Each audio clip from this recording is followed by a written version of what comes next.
at its very electoral core, the power of money politics in the Thai democratic system. So Thailand's famous for many things. One of the things it's almost also famous for is vote buying. Just do a bit of Googling on vote buying and see how regularly Thailand pops up. Here's some few examples from various research reports and scholarly papers. In 1996 election, one survey found that a third of households were offered vote buying. The average per household was 678 baht, and the amount nationwide was 3 billion baht. And the researchers conclude this is probably an underestimate.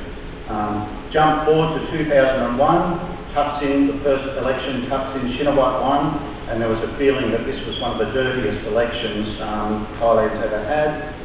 Sponsored holidays abroad, paying farmers inflated prices for their crops, generous donations at mock funeral services, whatever a mock funeral service is, I don't know. Here we're talking about not 3 billion baht, but 20 billion baht, which is just about one of those banknotes, a 500 baht banknote for every voter in Thailand. Reports that in the next election, the Thaksin landslide of 2005, even more, 25 billion baht spent nationally. And in the last election, even more disturbing developments, with reports that elderly male voters are being wooed with a little blue pill to treat sexual dysfunction and social functions. Or sexual function and social dysfunctions, I'm not sure. So this is seen as a sign of the inventiveness of the vote buyers in Thailand, actually distributing Viagra in exchange for votes.